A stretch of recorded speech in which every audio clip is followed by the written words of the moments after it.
Hi at magandang araw. Ang gagawin natin sa video na ito ay i-configure ko yung domain na nabili ko sa Hostinger patungo sa web server na nabili ko sa Namecheap.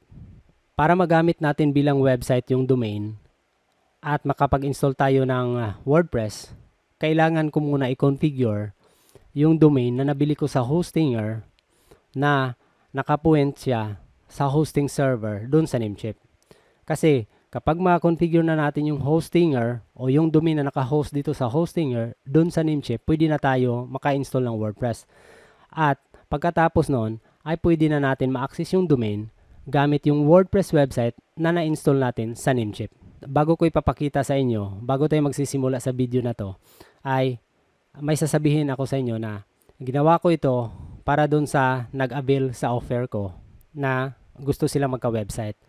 May Facebook group kasi ako na tinatawag na SEO and Web Development Tutorials. Pwede kayo sasali kung gusto ninyo at pwede kayo mag-message sa akin doon kung gusto ninyo, kung may sarili na kayong domain o nakakabili na kayo ng domain kahit sa saang registrar, kahit sa Google Domain, sa Namecheap, sa GoDaddy, sa DreamHost, kahit saan. Mag-message lang kayo doon na gusto nyong mag-aabil at may domain na kayo. Ako na yung bahala. Tutulungan ko kayo i-configure kagaya nitong ginawa ko. Yung domain niya, nabili niya sa Hostinger. So, ipinapakita ko sa kanya kung paano niya i-configure. Kaya gumawa ko ng video nito para ma-configure niya yung domain niya na nabili sa Hostinger at ma-installan ko na ng WordPress website sa Namecheap ko. Gusto ko lang tutulong sa inyo. Yung gustong magka-website gamit yung WordPress o gusto nyong magiging web developer pero wala kayong hosting server, yan. Yan yung ginawa ko ngayon. Gusto ko kayo tutulungan. Doon naman sa SEO, yung mga baguhan ng mga SEO na nag-aaral, pero wala kayong website na magagamit o mapraktisan, ito na yung chance ninyo para magka-website kayo. Ang gagawin nyo lang, bibili lang kayo ng domain at mag-message lang kayo sa FB group ko, sasali kayo doon para matuturuan ko kayo kung paano i-configure. Again, kung ikaw nanonood ngayon, interested kang magkaroon ng website, bili ka lang ng domain, tapos sasali ka sa FB group ko, mag-message ka doon, na gusto mong mag-aabil, may domain ka, tapos wala kang hosting server. Ako na yung bahala sa'yo, ako na yung bahalang mag-install ng WordPress website para magagamit mo yung domain mo bilang website mo. Okay? So ngayon, sisimulan na natin. Kung ito yung domain mo, tapos nandito sa Hostinger, kailangan mo lang i-click itong Manage button.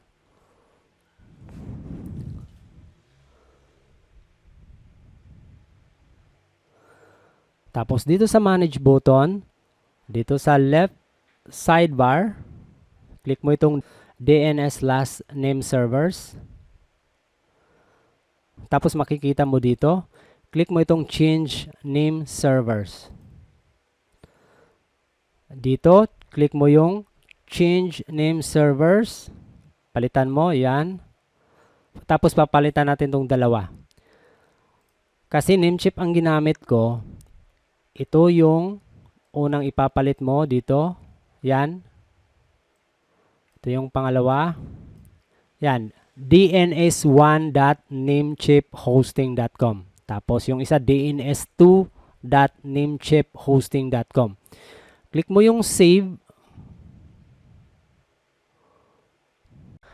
Okay, so sabi niya baka 24 hours pa yung changes ma-apply. Pero click close na lang. Titingnan natin. Make sure lang na yung name servers ay katulad sa nakikita ninyo. Kaya balik tayo sa homepage. Yan. So yun lang. Ganun lang kadali mag-configure ng domain sa Hostinger. Ngayon naman, pupunta naman tayo sa Namecheap hosting server. Okay, so sa Namecheap naman, i-configure ko naman yon. Idadagdag ko yung domain dito. I-try ko ngayon kasi wala pa namang 24 hours. Hindi ako sure kung madadagdag ko na yon. Kasi yung propagation kasi niya, matagal pa raw. Pero titingnan ko lang kung kaya na ba dito. Okay? Titingnan ko lang kung pwede na ba natin ma-configure. Click ang Manage button. I-click ang Products tab. I-click ang Go to cPanel.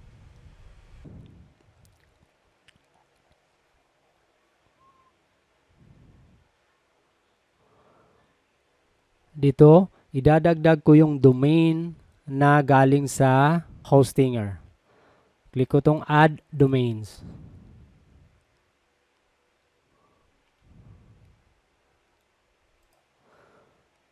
So, ang domain nating idadagdag ay ito. Ito yung binago natin yung name server. So, copy. Ito yung ilalagay ko dito.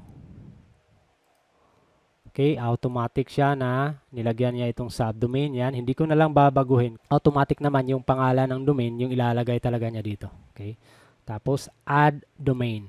Yan. Ngayon, successful na siya.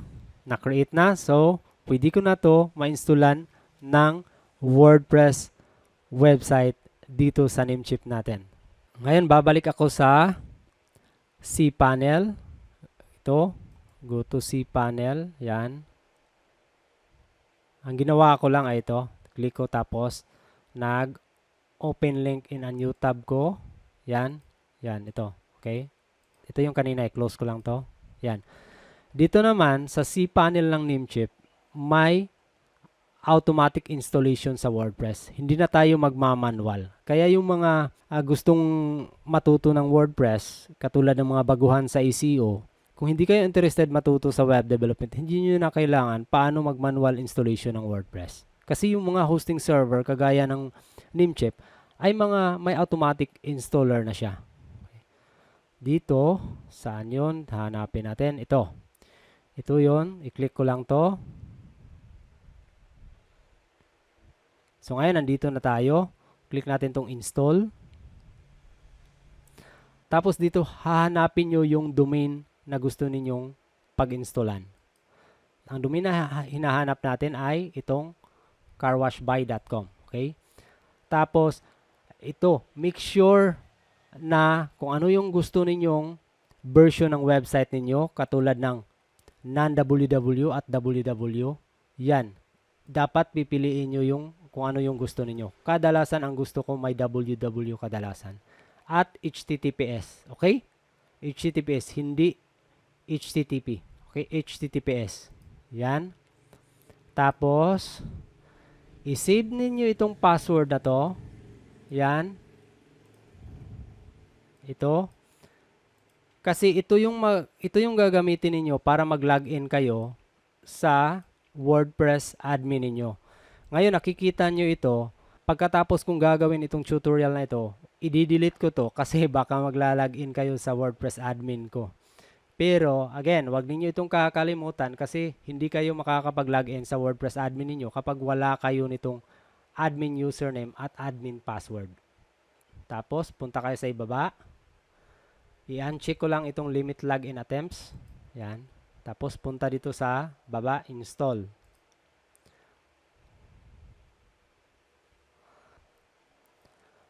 Yan, natapos na. Ngayon, ganun lang kadali.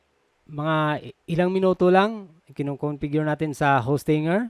Tapos dito sa Namecheap, nag-add tayo ng bagong domain. Tapos nag-install ng WordPress website. Ngayon, kung i-click natin to, ito ay ang problema sa ating SSL certificate. Na-install na pero i-check lang natin kung na-apply na ba yung HTTPS para sa SSL natin. Ngayon, para ma-solve yan, pupunta na naman tayo sa cPanel. Dito, cPanel.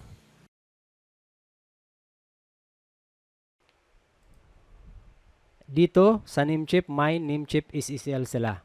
Click natin yung Namecheap SSL para automatic na ma-install natin yung HTTPS dito sa website natin. Okay? Click sync. Tapos dito, dyan. Ngayon, ang nangyayari ay in progress pa siya.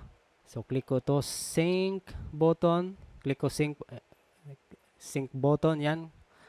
Okay, so after ko na-click yung sync button, ngayon active na siya. So, titingnan natin, balik tayo dito sa website natin, i-reload natin kung anong mangyayari. Okay? Ganun lang kadali. Di ba? Yan. So, HTTPS na yung website mo, www version yung website mo, yan, may WordPress website ka na. Ganun lang kadali. Kaya, again, sasabihin ko na naman uli, kung interested kayo magka-website, bili lang kayo ng domain, sali kayo sa FB group ko, at doon, mag-usap tayo para i-host ko yung domain mo. Okay? At salamat sa panonood.